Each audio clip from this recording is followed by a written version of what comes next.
Alright, it's Stu over at DOHCgarage. Got the daily, my 2005 Ford Freestar van in the shop. So I'm driving from out of town and coming into town, so I'm putting a lot of kilometers on this guy. I literally just did an oil change like not even a month ago. So what we're going to do is we're going to get your vehicle up on the ramp safely. Once you get your vehicle up on the ramp safely, you are going to go ahead and find your trunk release, or your hood release. Pull that guy. We're gonna come around here. We're gonna look underneath and we're gonna see where the thing is, and you can see right there the yellow little tab. Just gonna push that to the opposite way, and we got the hood open here. Take our hood prop, put it there. Okay, now what we're gonna do is we're gonna take the oil cap off. Alright. Okay, now we're gonna get underneath the vehicle and I'll show you what's next here. Okay, so once you get underneath the vehicle, it's gonna be an L-shaped pan. That's your transmission pan. Don't touch that. There's gonna be a plug. This is your oil drain right here. This is your oil pan. You're gonna pull this plug out. Let the oil come out. All right there, son. Then when you get underneath the vehicle, to the left of the oil pan is going to be your oil filter. You're going to spin that guy off. Make sure you put the pan underneath. Alright, now use your hand to get your oil filter wrench on there and pull the oil filter off. Okay, what I like to do is I like to spin the filter till oil starts to come, and then leave it because it's going to drop oil, as you can see. Don't want to burn your hand. You're going to take your filter, you're going to take a little dab of oil, and you're just going to run it around the gasket, the O-ring. Like so. Nice little film. Okay, now what we're going to do is we're just going to clean up where the oil spilt, so that way you don't have oil leaking underneath your vehicle. If you look right there, you can see that's the housing. I always give the housing a quick wipe. That way it's nice and clean, no dirt or debris on it. As you can see, it's clean. Once you have it that clean and you have your light film of oil on here, you can go ahead and spin your oil filter on, like so. Don't cross set it, just let it thread nice. If it's sitting there and you can wiggle it, then you know you have it threaded nice. So we'll spin our filter all the way on. Like it says, you just want to go hand tight. I usually go hand tight and then quarter turn, that's it. Awesome. Okay, and then, because I put my cap back in here because the oil filter is over here, I'm just going to put this back over here briefly. And there should be oil that comes out of here because I let it sit there for a bit. So we'll see if oil comes out. Yeah, a little bit. That's why I let it pull up for a little bit. Sorry about the light.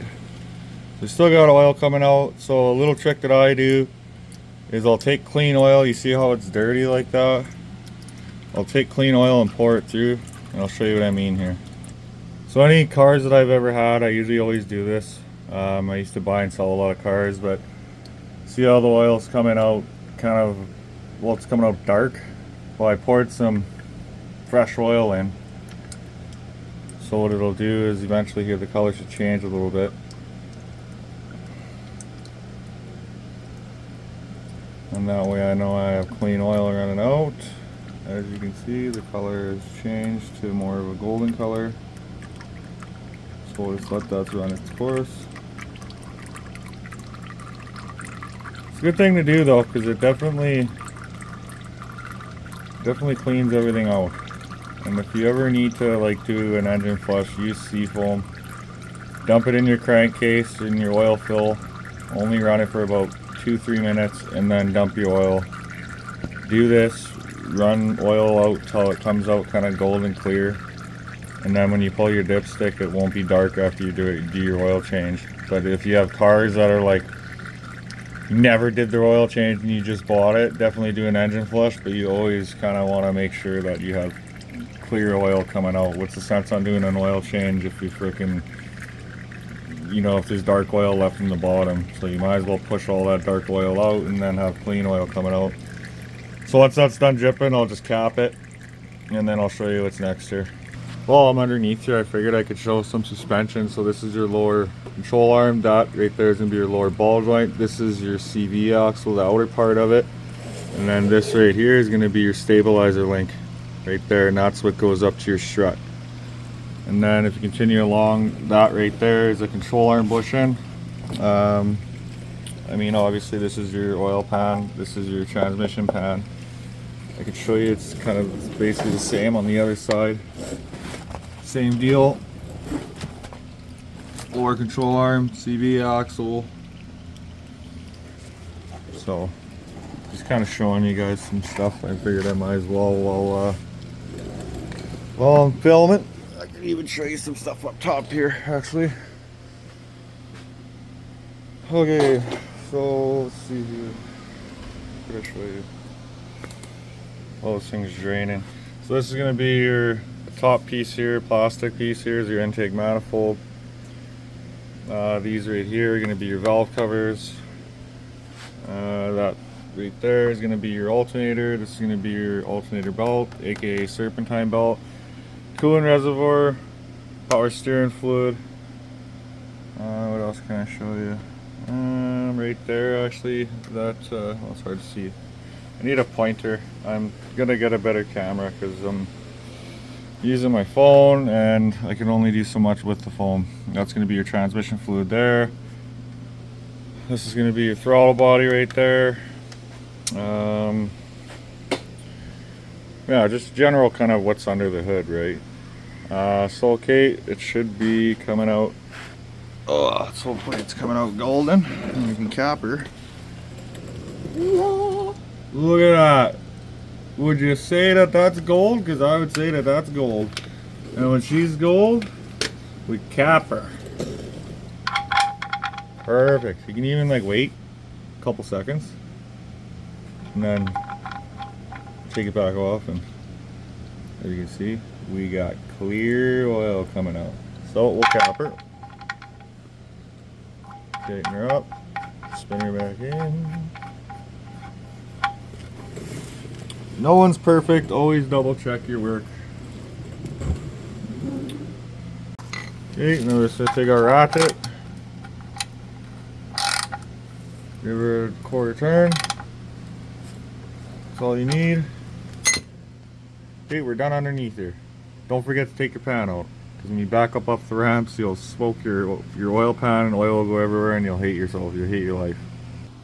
Okay, the next step, pour our oil in. Obviously, you know, if you pour from the side, the jug won't glug. I can't do this with one hand, so I pour the oil in.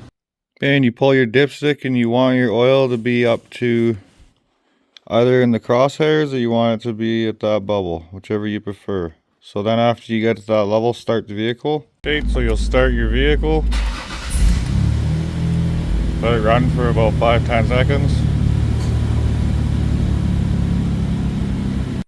So after you start the vehicle, the oil filter is going to suck a little bit of oil. So then you need to add as necessary after you start. I'll say it again.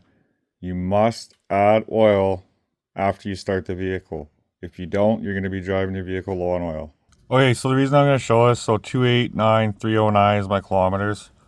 If you're fancy like me and you got your own oil stickers, thanks Temu for that. So I always set anything synthetic or not, it's always 5,000. I don't care what it says, 10,000, 12,000 kilometers you can go intervals with your vehicle. Don't listen to that shit. It literally is only 5,000 K. I changed this thing, actually it was due at 289,800. So I changed this 500 kilometers early. Alright, so that concludes the oil change on the daily. I'm looking forward to making more content here. I actually have a Prelude that's out at the farm, and I'm going to be building a Prelude in the spring here, so follow along and you'll see lots of cool builds and you'll get lots of DIYs and you'll learn how to do things yourself, and you won't have to pay a shop for an expensive bill. And I appreciate you guys following along and watching, and I plan to make more content, and you guys take care. Keep wrenching.